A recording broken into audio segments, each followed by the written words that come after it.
O problema do Bahia é a zaga. O que é ser time grande? O que é ser time pequeno? O que difere um do outro? Aqui na Bahia, dependendo para quem se pergunte, utiliza-se dos seguintes critérios básicos. Se é torcedor do Bahia, o critério é ter títulos nacionais. Se perguntar para o torcedor do Vitória, o critério é ter estádio próprio. Eu fico com o primeiro. Torcedores de clubes de futebol, em via de regra, são pessoas bem curiosas. Acredito que em todo lugar deve ter gente assim. E o torcedor do Bahia, em particular, é um bicho estranho da porra. Movidos por uma paixão imensurável, um otimismo quase irracional e que beira o alto flagelo. Como eu sei disso?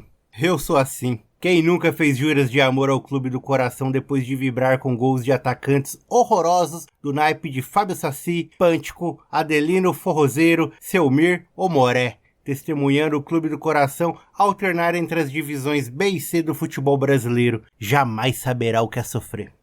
Lembro remotamente de quando comecei a minha peregrinação na arte de torcer, ou sofrer, pelo Esporte Clube Bahia. As lembranças mais longínquas que vêm do final da década de 1980, quando através do meu tio Cláudio, aprendi duas das minhas irremediáveis paixões de infância e que as carregaria para a vida inteira: gostar de futebol de botão e torcer para o Bahia. Tio Cláudio me ensinou tudo o que sei sobre futebol de botão. Modelos, tipos, tamanhos, cores, símbolos, os tipos de regra, tudo. Costumava me dizer que torcedor do Bahia só torcia para um time, e que quem torcia para time grande não precisava ter dois times. Mas se um dia eu quisesse torcer para outro time, tinha que ser o Santos. Dizia ele que Bahia e Santos eram os maiores times do Brasil. Afinal, poderia ou não poderia torcer para mais de um time? Eu nunca entendi direito essa lógica que ele usava. Essas são minhas primeiras memórias de futebol, e também como torcedor do Bahia, porém não as mais claras.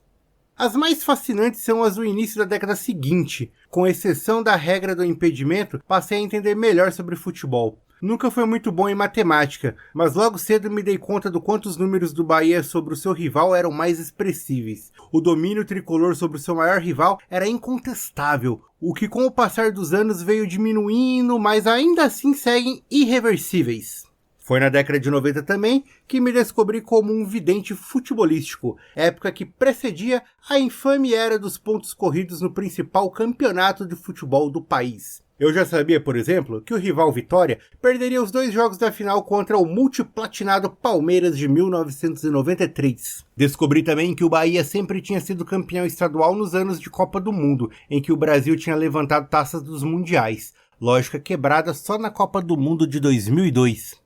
Já testemunhei muitas coisas nessa vida de torcedor. Sem querer puxar muito da memória, duas das minhas lembranças mais fortes são as de 1994, ano que o Bahia se sagrou campeão daquele confuso campeonato estadual de 12 Bavis, com gol no finalzinho de um contestado atacante reserva que naquele 7 de agosto de 94 entrara no intervalo do jogo para só os 46 minutos do segundo tempo dar números finais à partida e entrar definitivamente para a galeria dos eternos do clube. E tudo isso diante de um público de mais de 100 mil torcedores, o maior já registrado na história do clássico. A outra é mais recente e data do dia 7 de outubro de 2007. Não é de hoje que o Bahia gosta de alçar o poço de ídolos imortais, atletas medianos, para em seguida perpetuá-los na nossa galeria de craques históricos. Um outro exemplo é Charles, não aquele pelo seu futebol vistoso que encantou o gênio Maradona, maior ídolo do futebol argentino. Esse é outro Charles, um prata da casa e igualmente contestável. E aqui vale uma pequena contextualização. Se me permitem dizer, os torcedores dos endinheirados grandes clubes do sul e sudeste do país, multicampeões de Libertadores e Mundiais, que me perdoem, não querendo desmerecer os feitos maiores de suas agremiações, mas vocês nunca saberão o que é jogar um octagonal da Série C contra um já desclassificado Fest do Amazonas e ganhar um jogo com um gol aos 50 minutos do segundo tempo de um atleta que nem era titular e manter vivo e pleno o sonho de poder voltar à segunda divisão do Campeonato Brasileiro. É Muita coisa mesmo, mas nada que se compare ao testemunho vivo de Seu Roberto.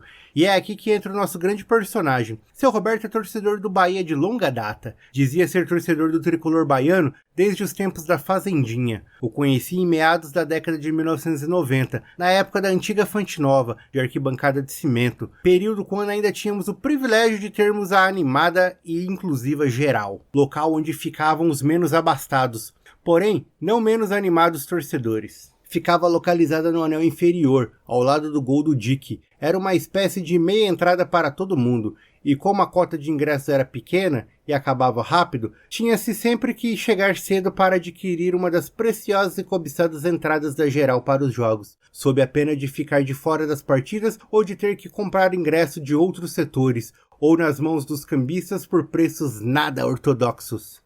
Seguindo a lei de mercado, oferta e procura, os ingressos da geral sempre acabam antes dos ingressos de qualquer outro setor do estádio, o que normalmente chegava a confusões e brigas nas filas. A tropa de choque da PM constantemente era acionada, sempre fazendo uso de seus métodos pedagógicos para conter os ânimos dos mais exaltados e organizar o local. Tinha que ser sangue no olho para encarar as intermináveis filas da geral, e Seu Roberto era um desses espartanos. Não sei como funcionam essas coisas em outros estados, mas aqui, quando não se sabe o nome de alguém, mas que sabemos o time pelo qual o indivíduo torce, começamos a chamá-lo pelo nome do seu time. Sempre trombava o Roberto na padaria, no açougue, no mercadinho ou na quadra, quando ele sempre ia para ver os moleques jogarem. Gostava sempre de ir à quadra para prestigiar o futebol dos moleques. Não foram poucas as vezes em que escutamos o velho boleiro tecer comentários técnicos e equilibrados sobre o desempenho dos garotos. Sai daí, seu perna de pau! Ó pai, que goleiro ruim da desgraça! Ou até mesmo, como é que o sacana perde um gol desse? E o que vai dizer do vá-te embora, carniça?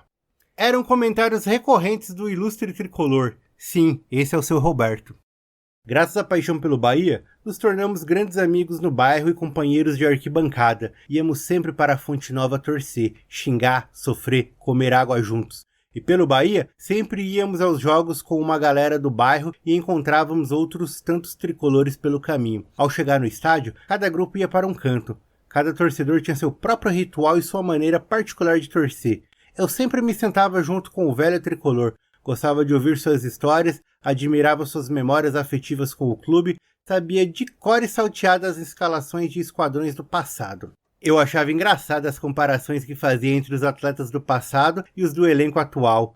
Isso sem falar do seu potente radinho de pilha, que sempre mantinha atualizado não só o seu Roberto, como os torcedores que o cercavam. Mesmo sendo nós, fanáticos torcedores do Bahia, às vezes partilhávamos de opiniões diferentes. Mas para que se possa entender um pouco mais sobre esse grande tricolor, vou tentar resumi-lo aqui. O seu Roberto é um daqueles ilustres desconhecidos da maioria, porém famoso e característico onde mora, quase um Umbinha de São Caetano. Ele é daqueles que em dia de jogo coloca a camisa do Bahia logo cedo e fica com ela o dia inteiro, pobre da esposa do seu Roberto, que é quem lava as roupas dele. E também a touquinha crochê, ou crochê. Nunca sei como se escreve direito a porra desse nome, pois é um daqueles itens indispensáveis das vestes do ilustre tricolor, sobretudo nos dias de jogo. Deve ter alguma superstição maluca, vai saber. Certa vez, voltando da Fonte Nova, depois de um jogo em que o nosso time tinha sofrido um revés de nosso maior rival e ainda por cima de virada, voltamos putos para nossas casas. Eu até mais do que o seu Roberto. E como era sempre de lei, perdendo ou ganhando, passávamos no bar de Sheba para tomarmos a saideira e antes de irmos cada um para a sua casa. Era o ponto de encontro neutro e pacífico da rapa depois dos jogos. E era sempre assim com todo mundo. Quem quebrasse o ritual diplomático era tido como antidesportiva e não ficava bem visto entre os amigos.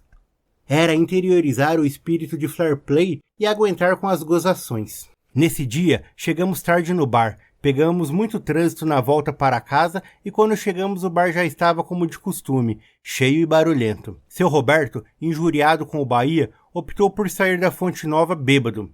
Ainda assim fomos pro bar. Não poderíamos quebrar o ritual. Como disse, eu estava mais indignado com o nosso time do que o seu Roberto. Àquela altura, ele já me parecia mais tranquilo e conformado. Não tinha mesmo que ser feito.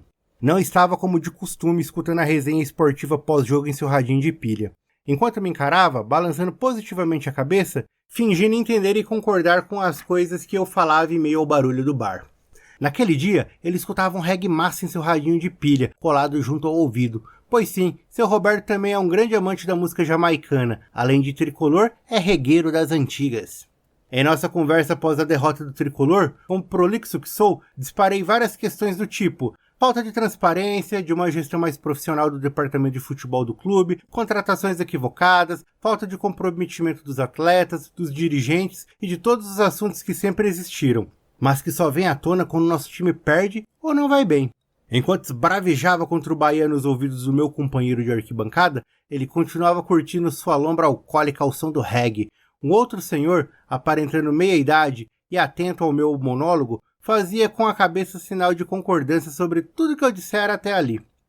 Ao tempo que seu Roberto, ostentando sua cabeleira grisalha sobre uma tricolorida touca de crochê, continuava a bailar suavemente em sua cabeça de um lado para o outro ao som de Bob Marley. Com sua larga experiência futebolística de quem viu o Bahia ser campeão em 88, meter 5-0 no Santa Cruz, meter 5-2 no Santos de Pelé e outros tantos feitos memoráveis de igual grandeza e toda aquela ladainha histórica, que a torcida do Bahia já está cansada de saber, com sua áurea completamente envolta pela cachaça que emanava de cada um de seus poros, fala pela primeira vez desde o momento em que havíamos saído do estádio naquele dia.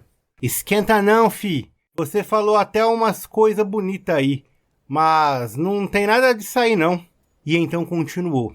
No próximo jogo a gente ganha. E eu perguntei por que ele achava que no próximo jogo seria melhor, e diante de toda a minha indagação e de tudo que pontuei, ele respondeu: o problema do Bahia é a zaga. Tem que trocar aquele zagueiro lá e botar o menino da base. Como é mesmo o nome dele? A sábia fala de seu Roberto foi o que resumiu e deu sentido àquele fatídico domingo em que nada deu certo pro Bahia. Deixei fiadas 3 cervejas lá no bar para pagar no dia seguinte. Me despedi do seu Roberto e fui para casa dormir. Boa noite, seu Roberto. Boa noite, meu filho. Deus acompanhe.